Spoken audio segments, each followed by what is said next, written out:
It is just after midnight on December 16, 1941, inside the Reich Chancellery in Berlin. Outside, snow presses against the windows and the city is dark under blackout rules. Inside, the air feels heavy, tight, almost suffocating.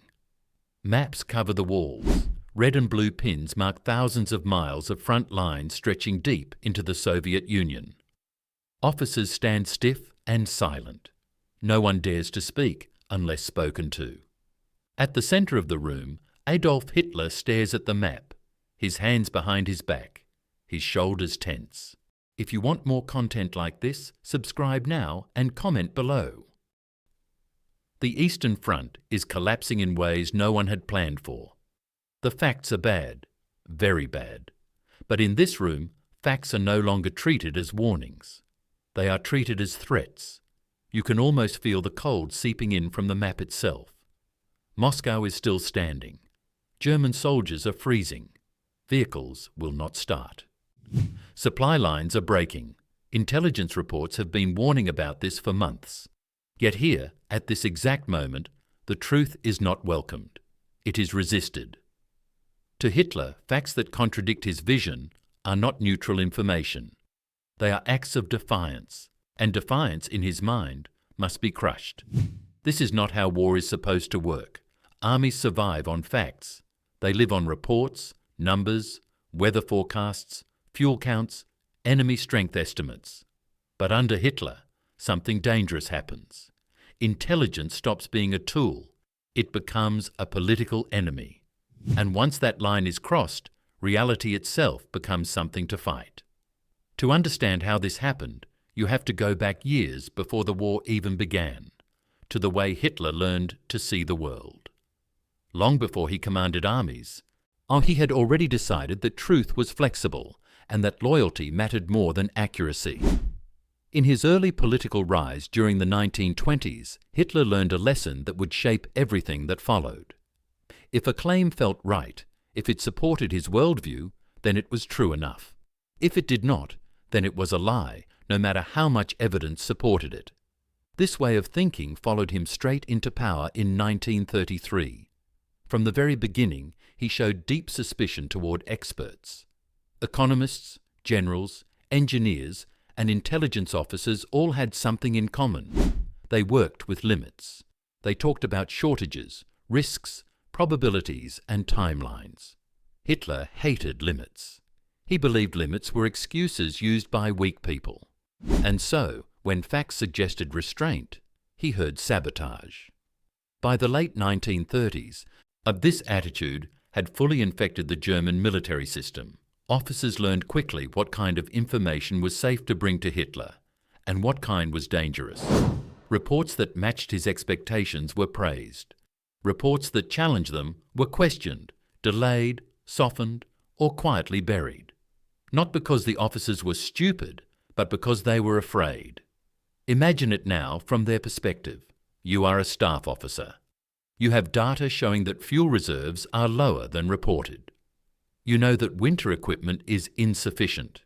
You know that the enemy has more reserves than expected. You also know that the last officer who delivered bad news was humiliated, sidelined, or removed. So you hesitate. You rewrite, you adjust the tone, you remove the sharp edges. And in doing so, the truth becomes weaker every step it takes toward the top. This fear-driven filtering did not happen overnight. It grew slowly, fed by Hitler's reactions. Again and again, he punished messengers instead of addressing messages. When intelligence warned that Britain would not surrender after the fall of France in June 1940, Hitler dismissed it as defeatist thinking. When naval officers reported that German U-boats could not fully blockade the British Isles, he accused them of lacking faith. Faith, not evidence. Faith became the standard. Nowhere was this more dangerous than in Hitler's relationship with the intelligence services. By 1941, Germany had multiple intelligence organizations, military and political, all competing for influence. Instead of using this system to cross-check information, Hitler used it to shop for answers he liked. If one report said the Soviet Union could field millions of reserves, he ignored it. If another claimed the Red Army was brittle and close to collapse, he embraced it. On June 22, 1941, when German forces crossed into the Soviet Union at 3:15 a.m., the invasion known as Operation Barbarossa began with absolute confidence at the top. Hitler believed the campaign would last weeks, not months. He believed Soviet resistance would shatter quickly. He believed the enemy was weaker than it appeared.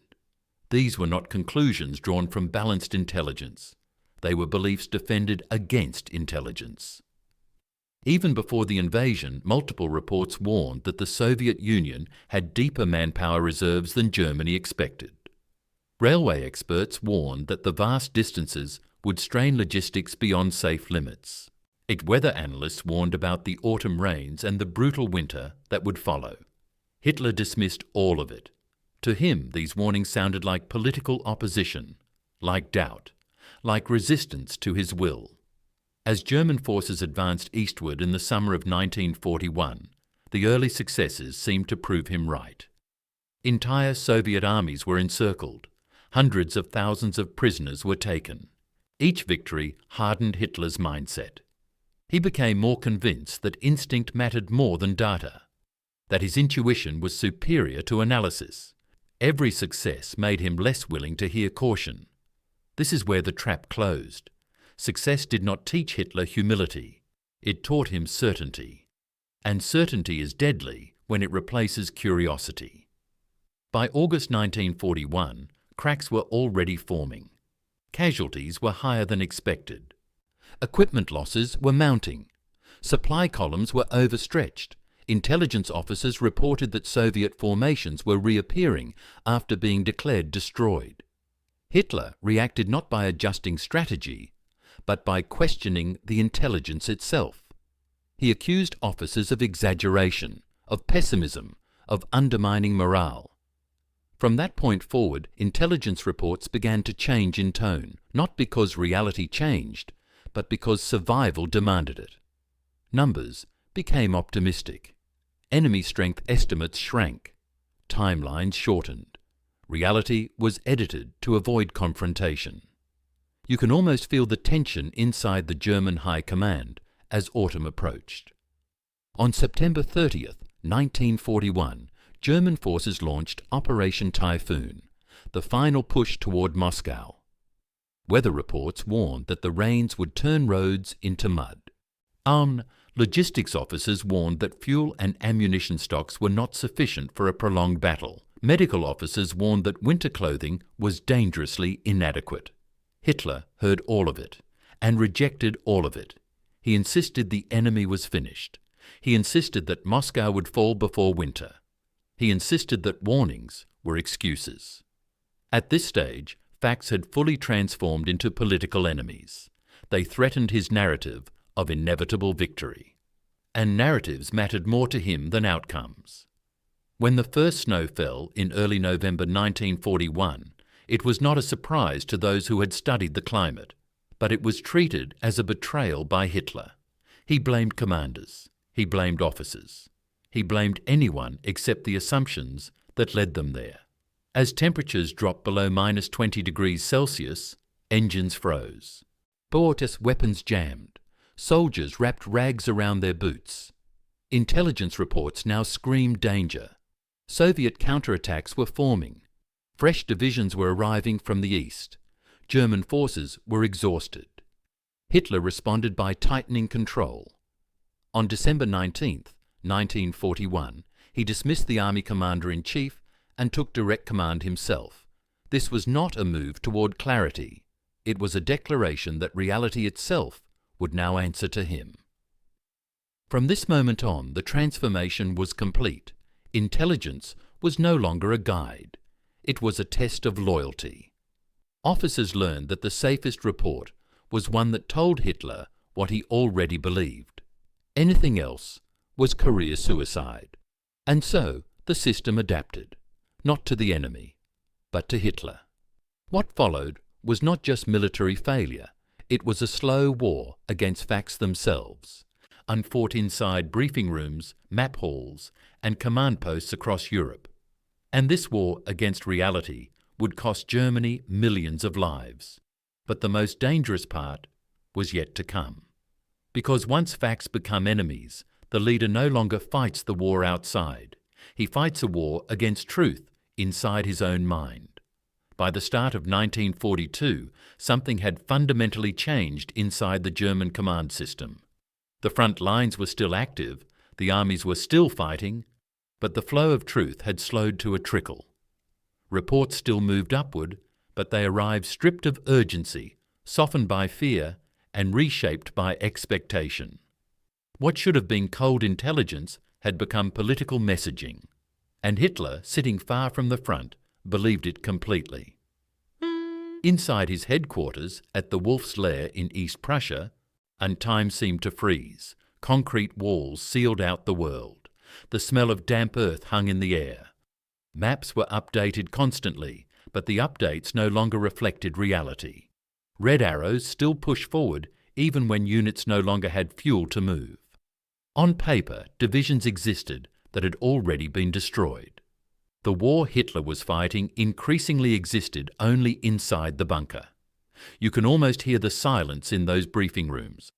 Officers standing rigid, voices careful, every word chosen like a step across thin ice. They were no longer asking, "What is happening?" They were asking, "What is safe to say?" This was the environment that shaped every major decision that followed. During the spring and summer of 1942, intelligence officers warned again about Germany's limits. Oil production was declining. Romanian fields could not meet demand. Synthetic fuel plants were vulnerable to air attack. Rail networks were stretched beyond capacity. Soviet industrial output, far from collapsing, was rising east of the Urals. These were not guesses. These were measured facts. Hitler treated them like political attacks. To him, these reports sounded like arguments against his authority.